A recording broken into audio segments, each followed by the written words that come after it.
Yan, shoutout mga pare ko. Pare ko, Wipits nga pala. At welcome sa aking YouTube channel.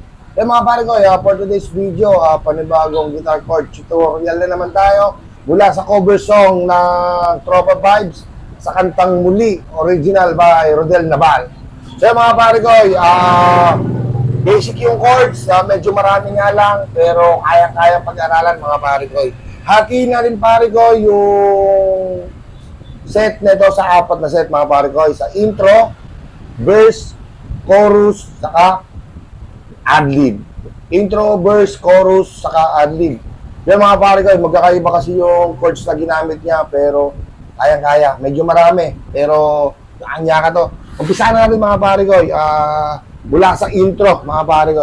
I-play muna natin yung intro bago natin i-summarize kung ano yung chords na yun. Alright!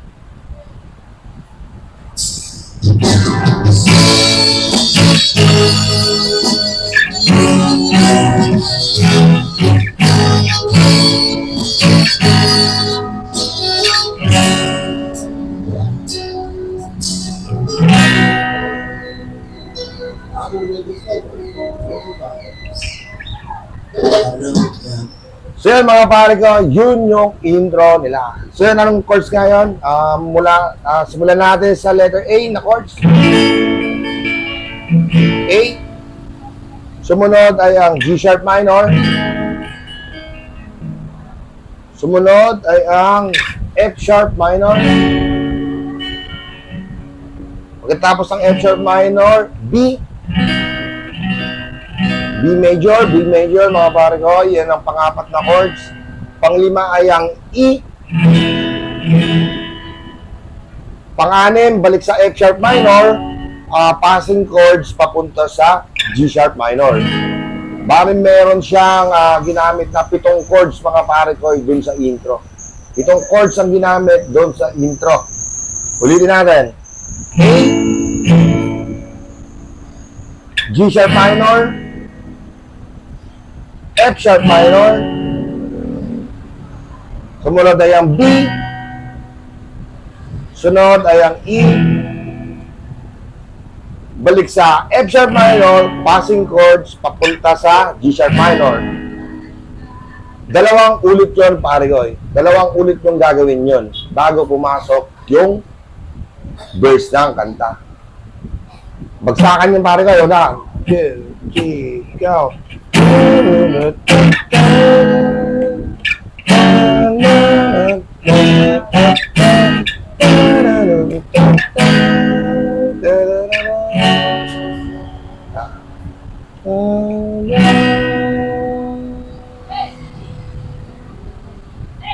Araw-gabi. Ayan. Sa mga nalilito mga pare ko, maaari nyo i-rewind ang ating video para mas makuha nyo ng malinaw yung itinuturo kong akorde. Kaya mga pare ko, para mas makuha nyo ng mabuti. Pa-play natin ng isa pa ha. 1, 2, 3.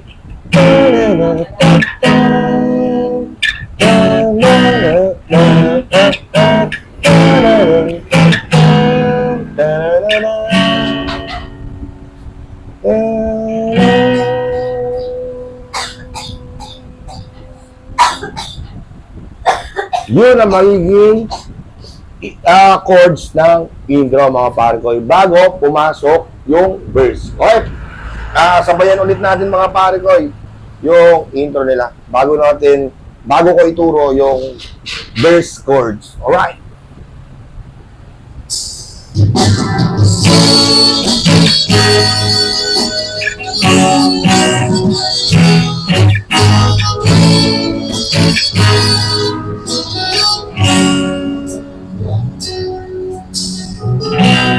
Tuloy na natin, papuntang verse para summarize lang natin. Play muna natin ha.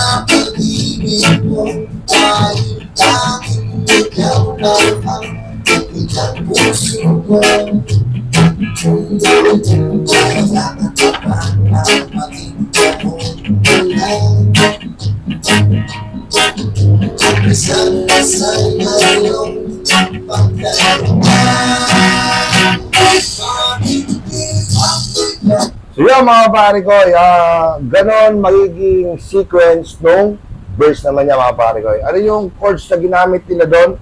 Una natin sa letter E. Ito yung E sa open E natin, di ba? Pero mas maganda pare ko kung dito natin gagawin sa bar chords ng E. Bar chords. Dito tayo mga pare ko. E. Yan ang unang chords. E. Pangalawa ay ang A. A. Yan ang pangalawang chords. Pangatlo ay ang A minor. Yan ang pangatlong chords. Pang-apat, balik sa E. Balik sa E. Yan ang pang-apat na chords. Pang-lima ay passing chords sa E flat minor papunta sa C sharp minor. Yan ang pang-anim na chord, C sharp minor.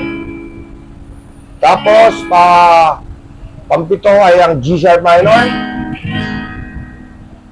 Tapos, F sharp minor. At ang panghuli ay ang B. Yan ang chords na ginamit doon sa verse. Ulitin natin mga pare ko. E. Yan ang unang chords. Pangalawa ay ang A. A. Pangatlo ay ang A minor. A minor. Pang-apat, balik sa E. Yan ang pang-apat. Pang-lima, passing chord sa E flat minor papuntang C sharp minor. Yan ang magiging pang-anim, C sharp minor. Pagkatapos ng C sharp minor, balik sa G minor. G sharp minor pala, G sharp minor. Sumunod ay ang F sharp minor. Ito panghuli ay ang B. Yan ang magiging chords ng verse. Bali, dalawang ulit yan pare ko ya. Dalawang ulit yung gagawin yun. Kasi dalawang tawag ito. Basta dalawang beses ginamit yun mga pare ko. Ulit natin, play natin to para mas makuha natin.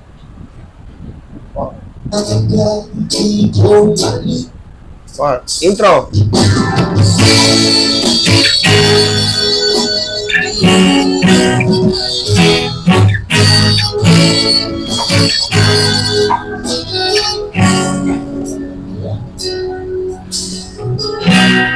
Okay, verse na.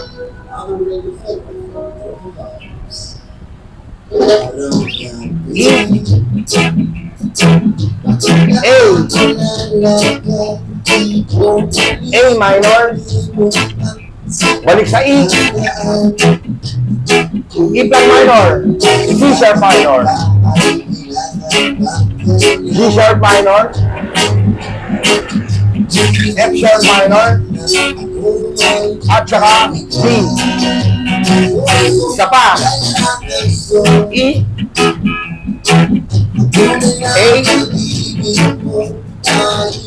A minor. E. E flat minor. C sharp minor. G sharp minor. F sharp minor. At saka B. Yan ang magiging sequence naman pare ko ng verse. So mga pare ko, ituro ko na kung ano yung chords na ginamit sa intro, saka sa verse. Jump na tayo sa chorus. So mga pare ko, kung nalilito kayo, maaari nyo i-rewind ang ating video para mas makuha nyo yung itinuturo ko. Alright. Sige pare ko, sa mga nakakagets na, jump tayo sa chorus mga pare ko. Play muna natin yung chorus bago natin i-summarize kung ano yung chords na ginamit dito. Right.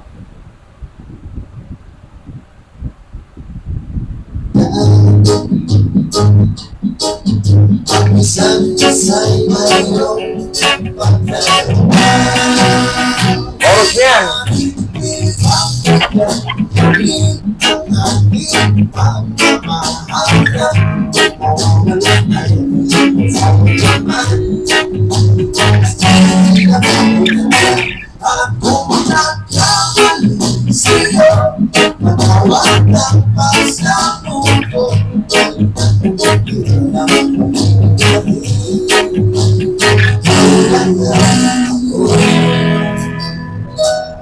So, yun ang magiging sequence naman ng chorus. So, yung mga pare ko, ano mga chords ulit na ginamit doon sa chorus. Simulan natin yun sa accordi ng E ulit. E ulit pare ko, ang unang chords doon sa chorus, ha? E. Sumunod, ang pangalawang chords ay ang G sharp minor. G sharp minor, mga pare ko, G sharp minor. Yan ang magiging chords ng chorus. Pangatlo ay ang A. Yan ang pangatlo. Pang-apat, balik doon sa G sharp minor. Balik sa G sharp minor. Yan ang pang-apat. Pang-lima, baba. C sharp minor, mga pare ko. Yan ang pang-limang chords. C sharp minor. Tapos, pang-anim ay ang G sharp minor ulit. Balik sa G sharp minor. G sharp minor. Tapos, bagsakan na to. Magsisimula kayo dito sa F sharp minor, bagsak sa A, saka B. Mula sa F sharp minor, tapos bagsakan, papuntang A, papuntang B. Yan ang magiging sequence naman ng chorus, mga pare ko. Yun yung unang set. May bagsakan. Doon naman sa pangalawa, ala ng bagsakan, diretso na doon sa B, saka sa E, sa pangalawang set ng chorus. Ulitin natin. Summarize natin ulit. G sharp minor, A, balik sa G sharp minor, yan ang pang-apat na chords. Pang-lima ay C sharp minor, C sharp minor, sumunod, balik sa G sharp minor ulit, G sharp minor, tapos bagsakan, magmula sa F sharp minor, papuntang A at saka B. Right. Tapos, ulit na naman yun. Second set ulit. E, F sharp minor, A, G sharp minor, C sharp minor, G minor. Tapos, this time, wala na siyang bagsakan sa A saka B. Diretso na sa F sharp minor, B, saka E. Yun ang magiging set ng chords naman dun sa chorus. So, yung mga pare kaya, ulitin ko sa mga nalilito, maaari nyo rewind ang ating video para mas makuha nyo kung anong chords yung tinuturo ko, mga pare ko. Yun, di ba? Dahin natin ulit, mga pare ko, yung chorus para mas maunawaan nyo kung ano yung chords na tinuturo ko kung paano set. Okay, chorus.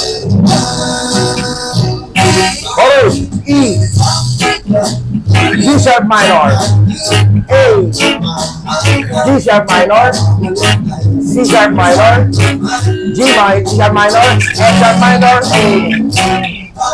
Saba. A, G sharp minor, G sharp minor. Wala nang pagsakan.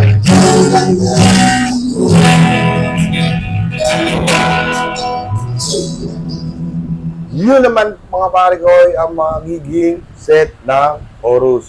Tapos, verse 2 na yun, mga pare ko. Same chords lang naman yun. Kung ano yung chords na ginamit dun sa verse 1, yun lang din naman ang gagamitin doon. Pagkatapos ng verse 2, pasok ulit ng chorus. Kung ano rin naman yung chorus, chords ng chorus na tinuro ko sa inyo kanina, yun lang din naman din ang gagamitin nyo. Pagkatapos ng chorus 2, papasok na doon yung ad-lib, mga pare ko. Iba na naman yung magiging set ng chords doon sa ad-lib, mga pare ko.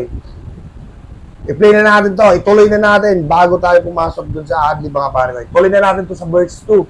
Sa chorus 2, mga pare ko. I-play na natin to.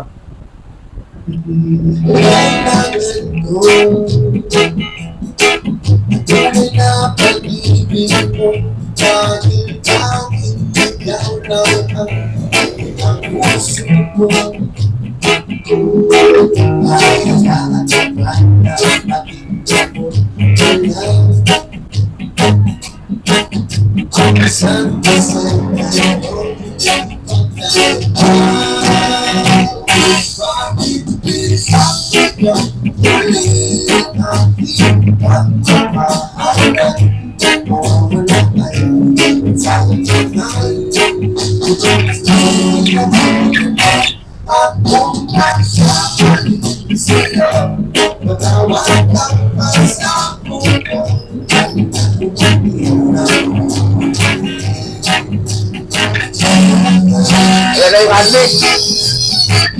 Play muna natin.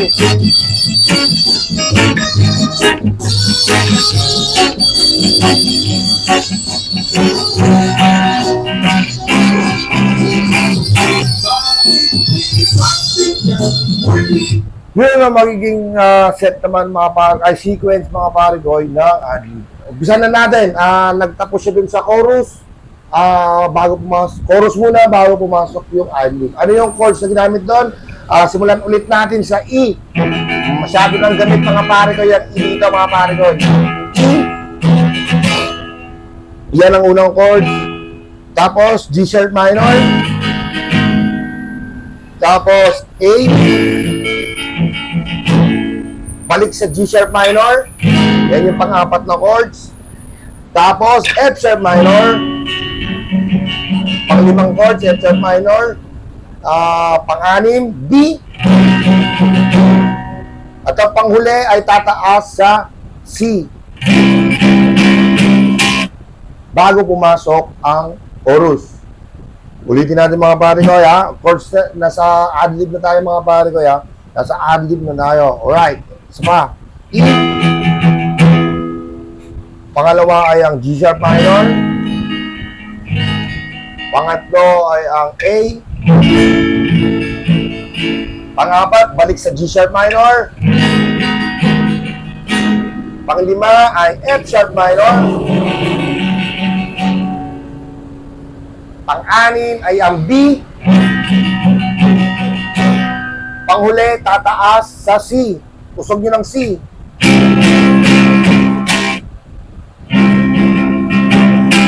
Yan ang huling chord. Ayan ang chords na ginamit doon sa adlib bago pumasok yung huling chorus. Alright, play natin. Play natin mga pare ko yung adlib para mas makuha nyo.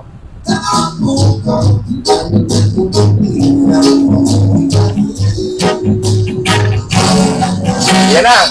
E. G sharp minor. A. G sharp minor.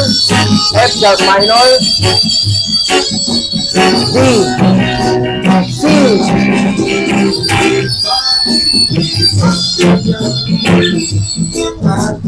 Yun mga barikoy ang ginamit nila sa adlib. Yun ang magiging sequence mga barikoy ng adlib naman. So mga barikoy, jump na tayo sa huling set ng chorus ulit mga barikoy. Doon sa mga sa huling chorus barikoy ng muli, tumaas siya barikoy ng kalahating ng isang imbis na E, naging F na siya sa huling chorus kasi bakit ipagbigyan muli ang ating pagmamahalan? Kung mawawala ay ba't sayang naman? Basta hindi na bagalan lang. Kaya mga pare ko, hindi na E ang ginawa doon sa huling chorus. Ngunit magiging F na siya. Magiging F. Sumunod ay ang A minor. Sumunod ay ang B flat or A sharp. A sharp. Tapos balik sa A minor. Pagkatapos ng A minor, baba, magiging D minor. Tapos balik sa A minor. Tapos yung ginagawa nila may bagsakan pero magiging G minor na yun. G minor. Tapos papuntang A sharp or B flat, papuntang C. Yun yung magiging chords ng chorus. Ulitin natin mga pare ko. F, F, A minor, B flat or A sharp, balik sa A minor, tapos D minor, balik sa A minor, tapos bagsakan sa G minor, B flat, at saka C. Tapos isa pa, sa F ulit, A minor, B flat or A sharp, balik sa A minor, D minor, A minor, tapos wala nang bagsakan. G minor na, C, saka F. Yun na yung magiging set ng huling chorus. Play natin mga pare ko.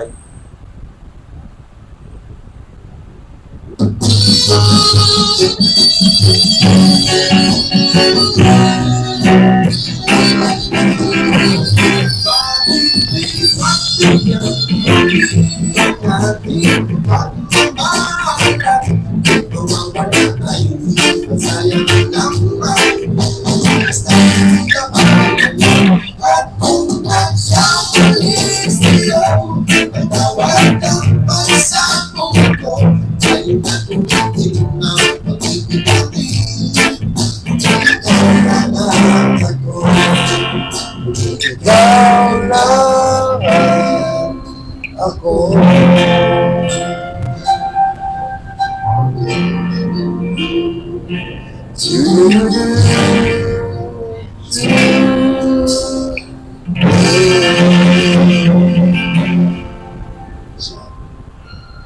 Yun na mga pare ko ang magiging set ng lahat. Kaya sa mga nalilito, maaari nyo i-rewind ang ating video para mas maunawaan nyo yung tinuturo natin mga pare ko. Yung ending mga pare ko, babalik lang naman yun dito eh. G minor, C, sa F. Tapos balik ulit, isa pa. G minor, C, saka F. Yun lang magiging ending nila. Ayan. That's all mga pare ko. Basic chords, pag-aralan nyo na yan. At sa kung ikaw ay nalilito, maaari mo ulitin, i-rewind ang ating video.